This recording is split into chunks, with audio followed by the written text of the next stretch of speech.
इसमें कितना ऊपर नीचे होता है ये थोड़ा वक्त बताएगा, लेकिन बीजेपी ने जश्न मनाना शुरू कर दिया है। रंजना, आप लगातार हमारे साथ बने रहिए, पल पल की अपडेट आपसे हम लेते रहेंगे और जानते रहेंगे कि आखिर बीजेपी ऑफिस में या फिर पूरे मध्य प्रदेश में क्या कुछ हो रहा है। और चलिए अब आपको जरा बताते हैं कि कौन आगे है इस समय।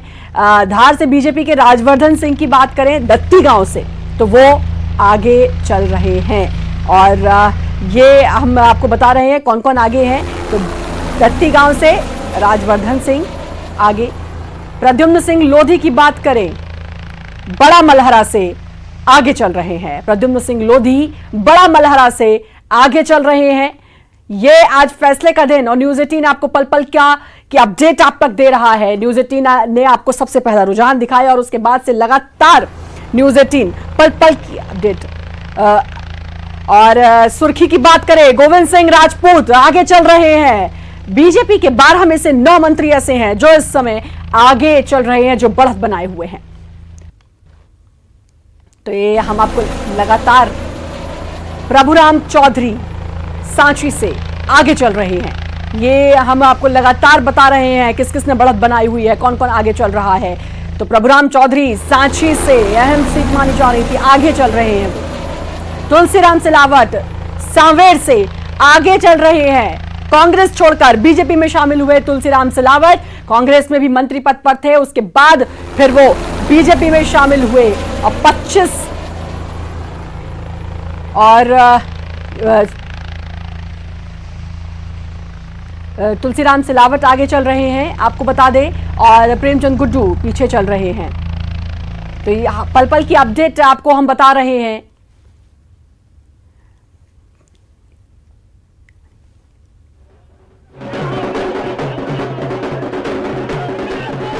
तो लगातार तुलसीराम सिलावट, प्रभुराम चौधरी, राजवर्धन सिंह, गोविंद सिंह राजपूत आगे चल रहे हैं, बीजेपी से आगे चल रहे हैं। और आपको बता दें कि तुलसीराम सिलावट काफी अहम सीट सांवेर की मानी जा रही थी, प्रेमचंद गुड्डू उनके सामने, और अब तुलसीराम सिलावट काफी आगे चल रहे हैं।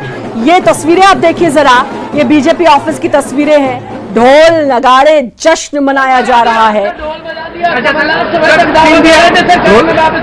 सर सिंधिया जी भी जो है आपकी पार्टी में आए, तो उनके साथ जो वोट आया वो भी लग रहा है कि शिफ्ट हुआ है सिंधिया जी को भी। सिंधिया जी को, माननीय शिवराज सिंह चौहान को, माननीय नरेंद्र सिंह जी को, कैलाश विजयवर्गीय जी को, गोपाल भार्गव जी को, नरोत्तम मिश्रा जी को, प्रहलाद पटेल जी और उमा भारती जी ने जिस प्रकार से मेहनत इस चुनाव में सबने मिलकर के की है, उन सारे नेतृत्व को मैं बहुत बहुत बधाई देता हूं। मैं तो सीख रहा था, मेरा तो ट्रेनिंग पीरियड था,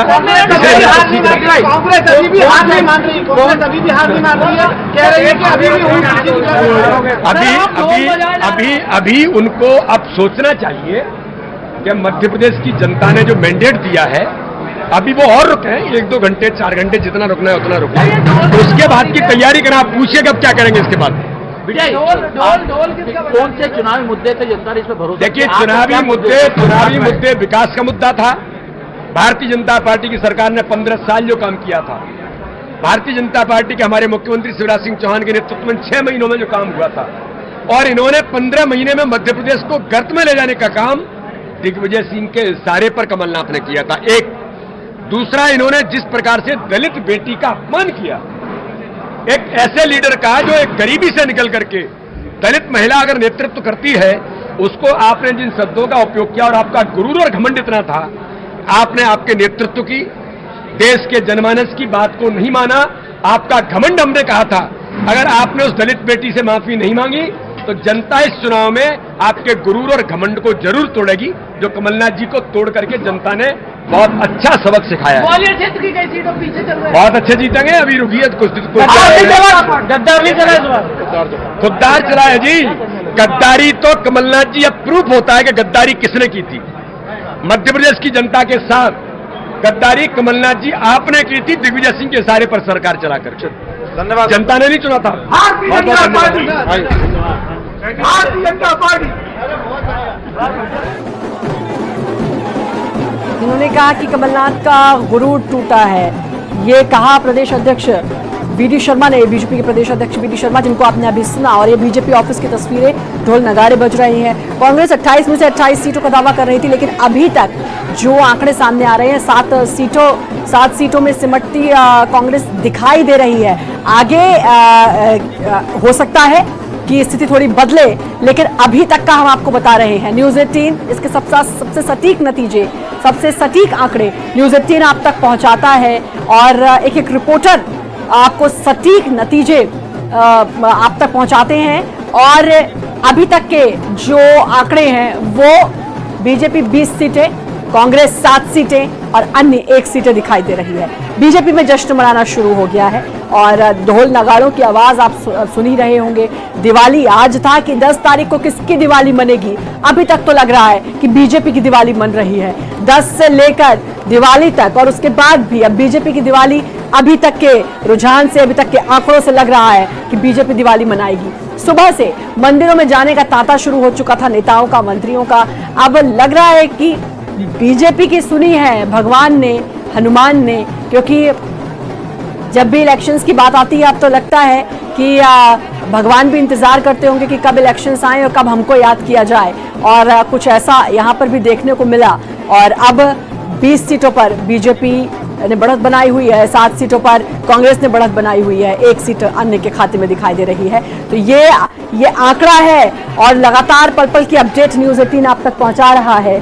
कांग्रेस में जरूर निराशा दिखाई दे रही है, लेकिन बीजेपी की बात करें तो बीजेपी में इस समय जश्न का माहौल है। हालांकि बीजेपी काफी कॉन्फिडेंट भी थी, बीजेपी का यही कहना था, और अगर आंकड़ों को भी देखें तो बीजेपी को 9 सीट ही चाहिए थी, वहीं कांग्रेस को अगर सत्ता में वापस आना था तो 28 की 28 सीटें चाहिए थी, तो थोड़ा मुश्किल लग रहा था। लेकिन कांग्रेस काफी कॉन्फिडेंट थी, और कांग्रेस का कहना था कि हम 28 की 28 सीटों पर हम वापस आएंगे, 28 की 28 सीटें जीत रहे हैं। लेकिन इस समय जो आंकड़ा यानी कि नंबर 7 पंजे के आगे दिखाई दे रहा है, वो कांग्रेस के लिए काफी निराशाजनक है। वहीं मुख्यमंत्री शिवराज सिंह चौहान की बात करें तो आज न्यूज़ 18 पर बड़ा भरोसा हमेशा की तरह जताया है मुख्यमंत्री शिवराज सिंह चौहान ने, और न्यूज़ 18 उन्होंने देखा, और पल पल की अपडेट भी वो वहीं से ले रहे हैं। दूसरा, मुख्यमंत्री शिवराज सिंह चौहान ने ताबड़तोड़ रैलियां, सभाएं की, 84 सभाएं सबसे ज्यादा मुख्यमंत्री शिवराज सिंह चौहान ने की इस उपचुनाव से पहले, और उनकी मेहनत का वो नतीजा भी दिखाई दे रहा है। ग्वालियर चंबल की बात करें तो यहाँ पे ये था कि यहाँ से ज्योतिरादित्य सिंधिया की प्रतिष्ठा और कांग्रेस की प्रतिष्ठा, दोनों की प्रतिष्ठा पर सवाल खड़े हो रहे थे, लेकिन ग्वालियर चंबल में भी बीजेपी ने काफी बढ़त बनाई हुई है। तो उससे भी ये सामने आ रहा है कि वहां पर ज्योतिरादित्य सिंधिया का वोटर था जिसने अब वोट बीजेपी को दिया।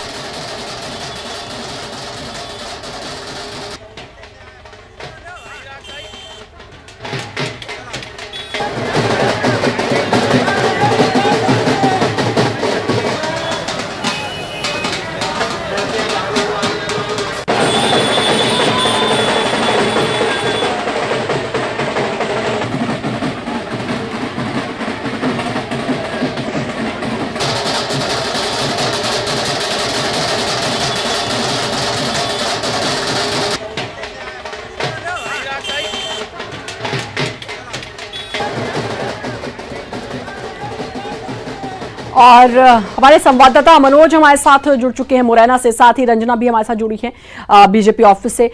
मनोज से पहले बात करना चाहूंगी। मनोज, वहां पर क्या कुछ माहौल है? बीजेपी 20 सीटों पर आगे दिख रही है, तो जाहिर है जश्न का माहौल, और बीजेपी ने तो जश्न मनाना शुरू भी कर दिया है। बिल्कुल श्रद्धा, मुरैना सीट पर भी जो है 1 सीट है जोरा, जहां पर बीजेपी की बढ़त है। यही कारण है कि जोरा सीट के जो बीजेपी प्रत्याशी हैं सूबेदार सिंह, उनके घर पर जो है इस समय जश्न का माहौल है। और न्यूज़ 18 पर पल पल की अपडेट भी यहाँ पर आप देख सकते हैं कि न्यूज़ 18 पर लगातार जो है यहाँ पर अपडेट लिया जा रहा है, और निर्णायक बढ़त है, जीत की तरफ बढ़ रहे हैं सूबेदार सिंह। करीब 11,000 से ज्यादा से जो है आगे है। बढ़त एक निर्णायक बढ़त की हो रहे हैं आप।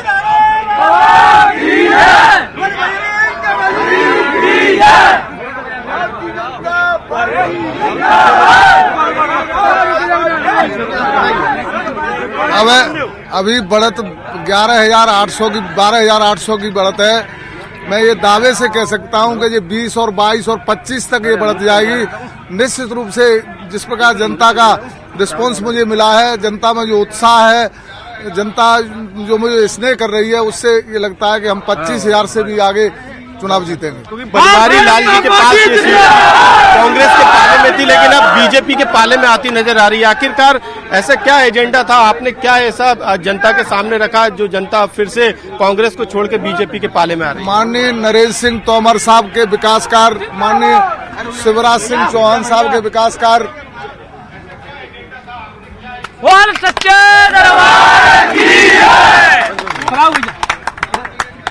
कौन से ऐसे मुद्दे थे यहाँ के?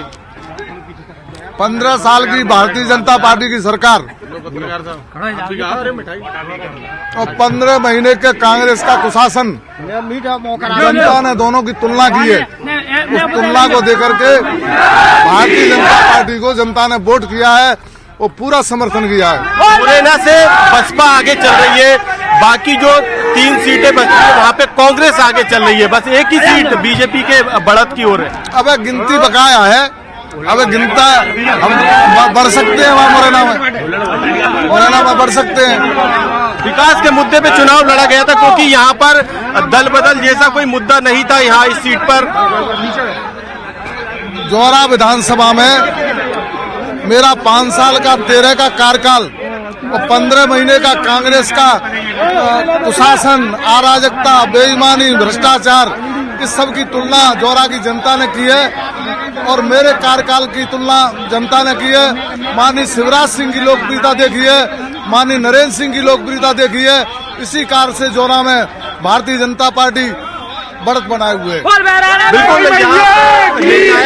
बिल्कुल मनोज, मैं समझ पा रही हूँ वहां पर कार्यकर्ताओं और समर्थकों का उत्साह देखने को मिल रहा है। लगातार नारेबाजी हो रही है, खुशी जाहिर कर रहे हैं, मिठाइयां वहां पर खिलाई जा रही है। मैं समझ पा रही हूँ कि आपके लिए भी बात करना मुश्किल इसलिए हो रहा है क्योंकि इस समय खुशी वहां के लोगों में और समर्थकों में इतनी ज्यादा है कि उनका वो शोर करके, हल्ला करके अपनी खुशी जाहिर कर रहे हैं। हमारे साथ रंजना लगातार जुड़ी हुई हैं बीजेपी ऑफिस से। रंजना, कुछ देर पहले वीडी शर्मा से आपने भी बात की और साफ तौर पर उन्होंने कहा कि कमलनाथ के गुरूर का ये नतीजा है कि आज कांग्रेस को सिमटना पड़ रहा है। और साथ ही उन्होंने ये भी कहा कि प्रधानमंत्री के नेतृत्व का ये नतीजा आज बीजेपी को देखने को मिल रहा है और बिहार की भी बात की।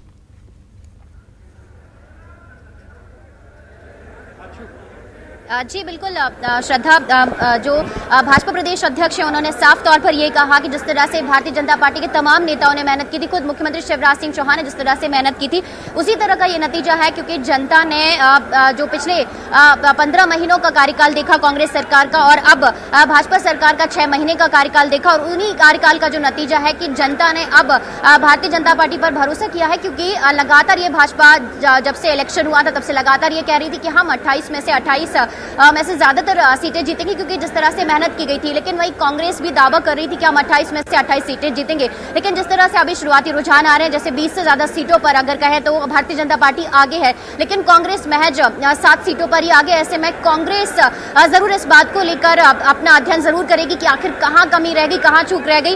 क्योंकि अगर प्रत्याशियों की बात करी जाए तो 3 तरह का सर्वे अगर कांग्रेस पार्टी है उसने करवाया था, तभी इसके बाद कांग्रेस पार्टी रंजना, क्या ऐसा नहीं लगता कि उपचुनाव के समय भी कांग्रेस को काफी रिसर्च करने की जरूरत थी अपनी पार्टी पर? क्योंकि ये दल बदल, गद्दार, ये सब बड़ा यूज किया कांग्रेस ने, लेकिन उसके बाद भी अपनी पार्टी पर विचार करने की, मंथन करने की क्या कांग्रेस को जरूरत नहीं थी कि आखिर ऐसा क्या हुआ कि 25 विधायक उठकर बीजेपी में शामिल हो गए? ज्योतिरादित्य सिंधिया तो शायद सोचा भी नहीं था वो बीजेपी में शामिल हो गए, तो क्या मंथन की जरूरत वहीं से शुरू नहीं होती थी?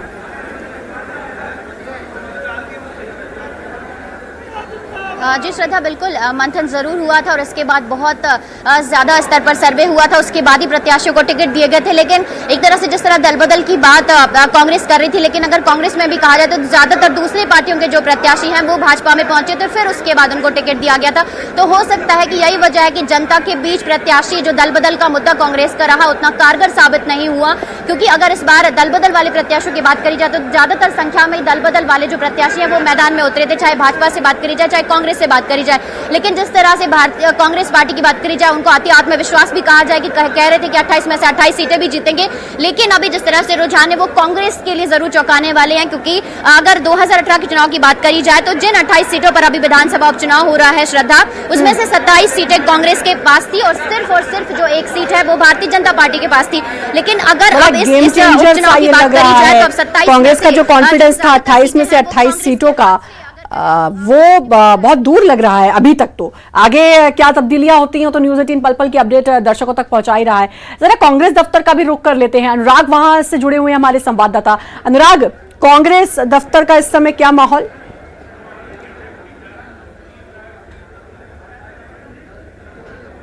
जो है वो ऊपर से उतर कर आए।